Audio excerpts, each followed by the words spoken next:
entrepreneurs, and welcome to 2021. Also, welcome to my channel. If this is your first time here, hello and welcome. My name is Tia and I help ambitious entrepreneurs become profitable social media managers, virtual assistants, or if you're just looking to market your online business, this is the place for you. So I wanted to kick off the first video of the new year with 5 mistakes to avoid when up-leveling your digital marketing strategy efforts. This is important to understand because you can get all the steps on how to do it right, how to do it great from the beginning, the step-by-step things to do. But if you don't know what to avoid, then you may find yourself actually doing them and pushing yourself even back further from the goals that you want to hit. So first I want to get into digital marketing.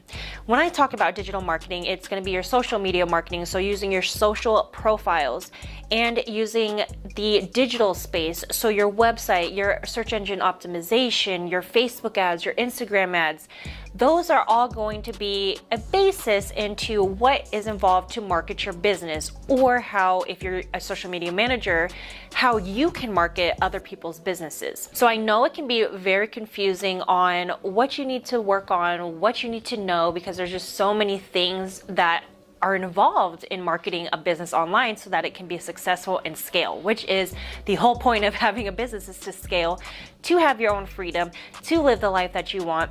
So I want to make sure that I give you those tips and tricks and trainings so that you can scale faster in 2021 and make more money. So a lot of the things I'm going to talk about are things that I have trialed and errored on my own journey being a business owner myself, running an agency.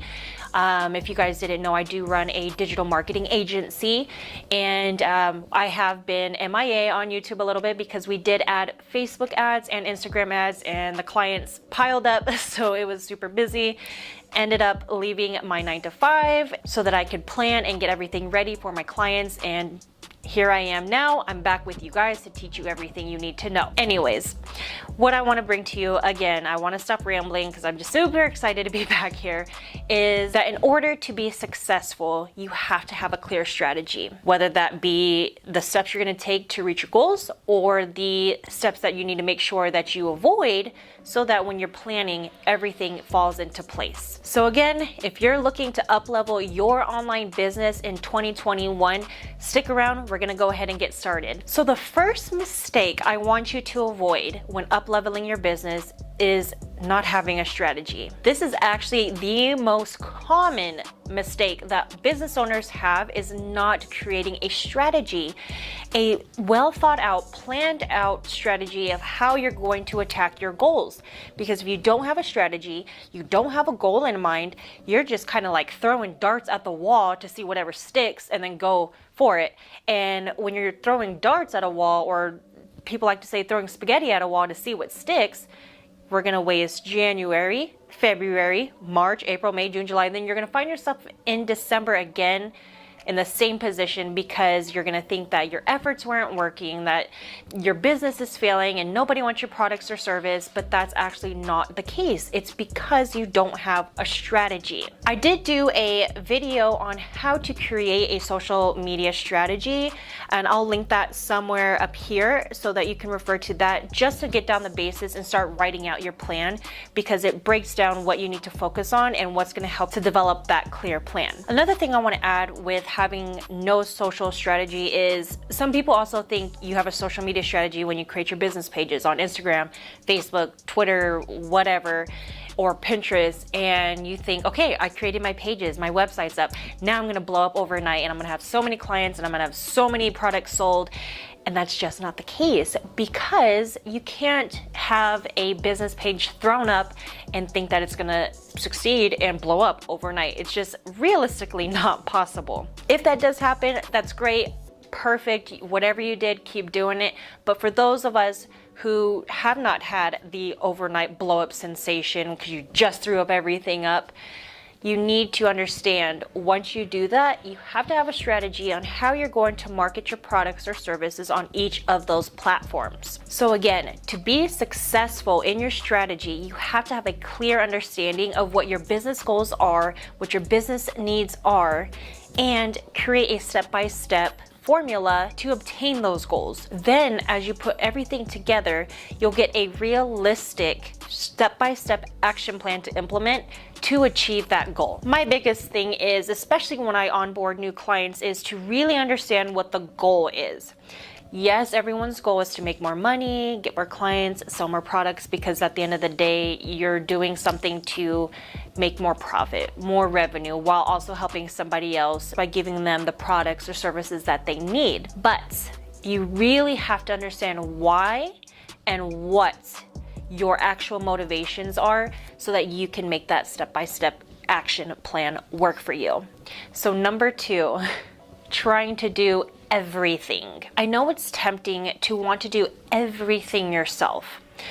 All the digital marketing efforts, everything. You want to be on Instagram, you want to be on Facebook, you want to be on Twitter, you want to be on Pinterest and Snapchat. But the thing is, which plays into not having a strategy, which was number 1, because you must prioritize first what works best for you or your client's individual needs. Now, what I mean by that is I want you to focus on 1 or 2 platforms and become really good at it. And then I want you to think about where your target audience is. Where are the clients or customers that are going to be interested in your product or services? Is that Instagram? Is that LinkedIn, which is more business to business? You have to think about where your target audience is first, which goes into your strategy, and then go to those places and build up there, get to know the platform, and become the expert on that platform for your target audience. Another one of my suggestions is don't always follow exactly what everyone else teaches you, that I did this, this, and this, and that's how I made 10K a month. I want you to think about what works for you, because all of us are different. We do things very differently. Our strategies are very different. Yes, it is in a sense the same thing, what we may be doing, marketing, but it's up to you and your personality and who you are to resonate with the audience, and then you grow that way, and then that becomes your strategy, what works for you. Now let me circle back again to when I was talking about doing everything yourself. Not only do I want you to just focus on 1 or 2 platforms, because if you're like me, when I first started my business, I tried to do everything myself. But what I want to speak about specifically is get someone to help you with the things that you don't know how to do. Obviously, you're running a business because you have a skill set, you have a product that you really love and you believe in. You need to focus on that. And if you don't know how to do SEO or how to design a website or how to write copy, just hire someone to help you with that. Hire a freelancer or hire an agency. I know with my agency, the steps that we did, we just added search engine optimization for your websites, website redesign.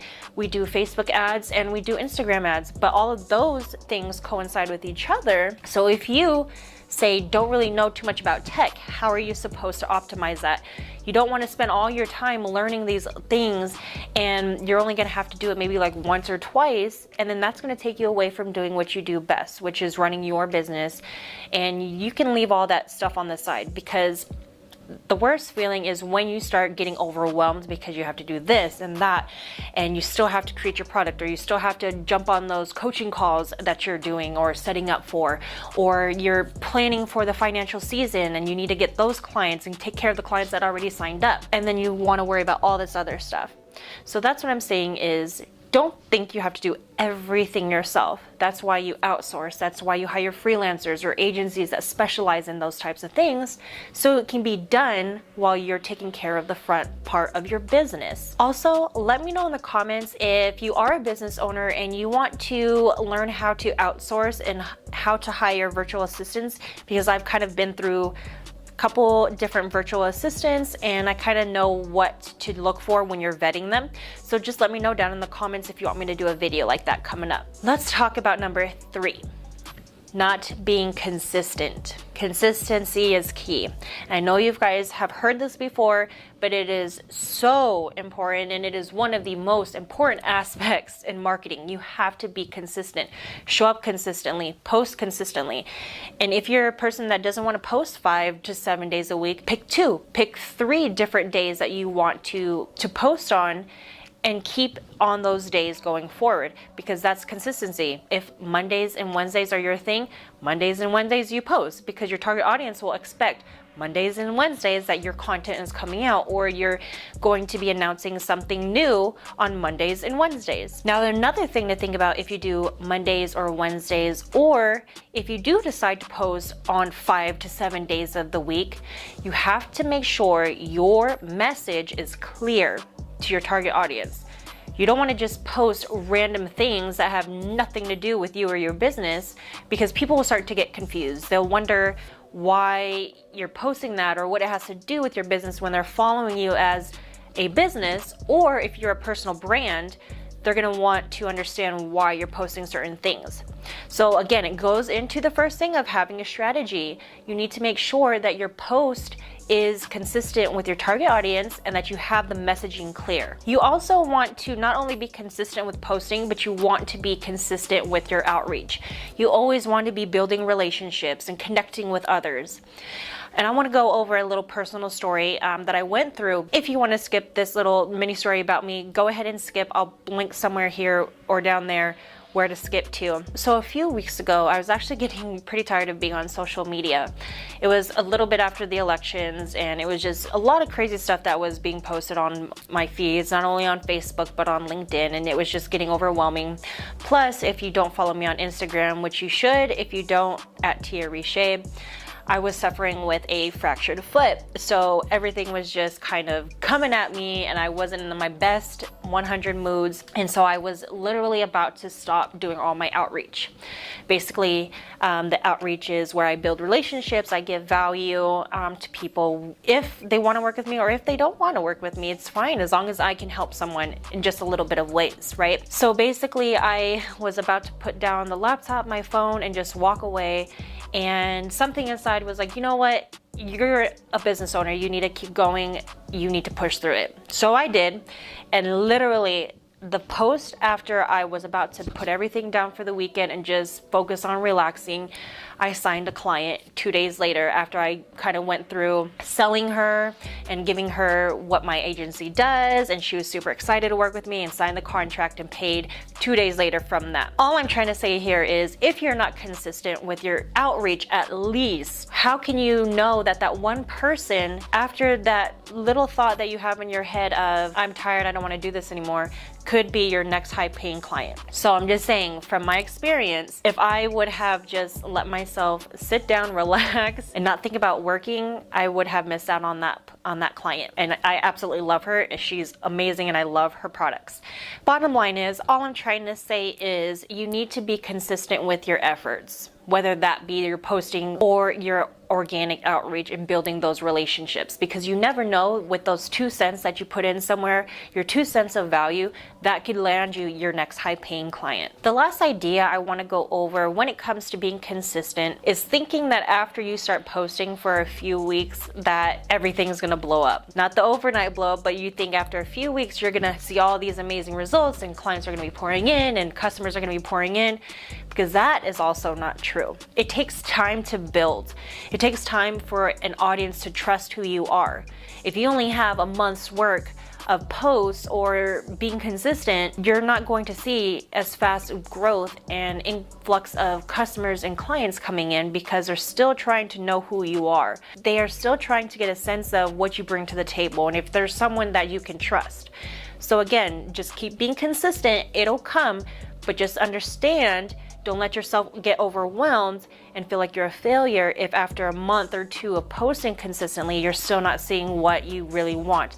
Because trust me, it'll come.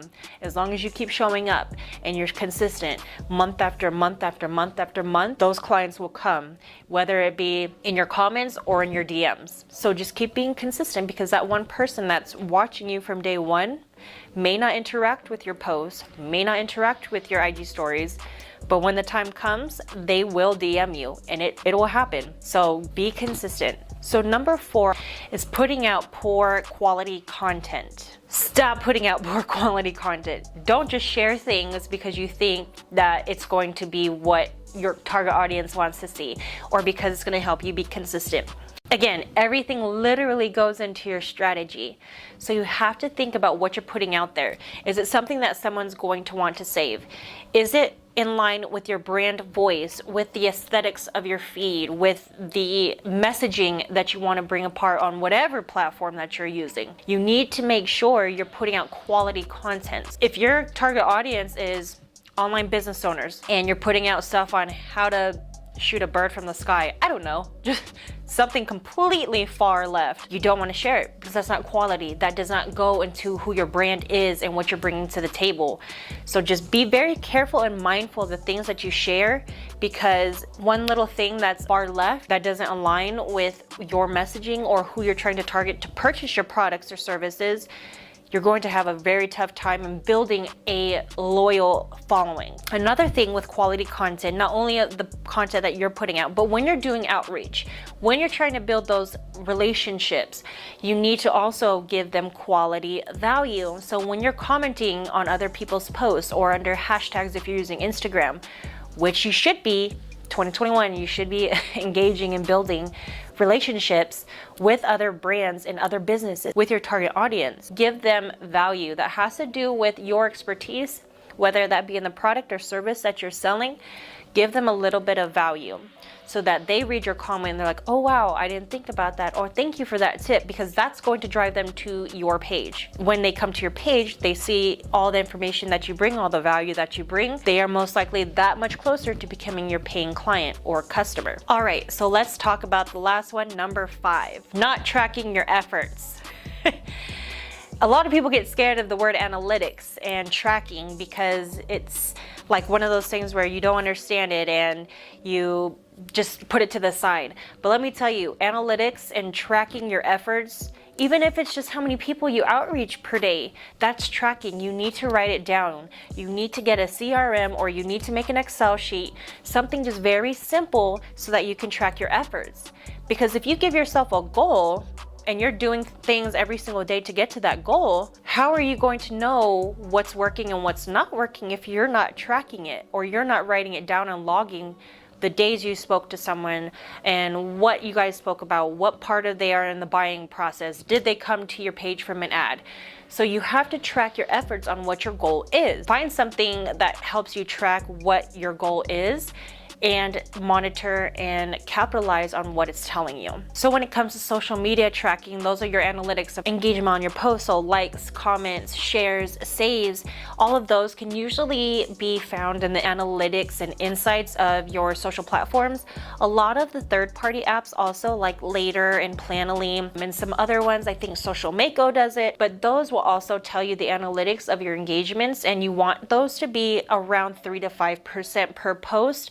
And I can do another training later on how to calculate actual engagement and all that stuff if you guys want to. So just comment down below if you want me to do something that goes over analytics and why you should hit certain percentages. All right, so I know that was kind of a long one. Again, I wanted to kick off this 2021 new year with things to avoid and how to make sure that you get around them. So I hope you paid attention and took your note. The reason why you need to make sure to avoid this mistake is because I want you to be ahead of your competitors. I want you to be starting off this year on the right path, understanding what you need to get done, and do it. Because on my channel, you know how I am. I want to implant actionable steps that you can take today. So make sure that you get everything ready, start your goal planning, and let's get it for 2021. This is our year. If you haven't already, make sure to hit that like button down below and subscribe to my channel with post notifications turned on so you don't miss a single upload. It also shows me that you guys love watching my content, and I appreciate it from the bottom of my heart because I want to keep it coming for you guys. Also, make sure to head over to my Instagram at Tia Riche, because throughout the week I do post tips and tricks to help you on your marketing journey. And as always, I hope you guys have a wonderful 2021 weekend.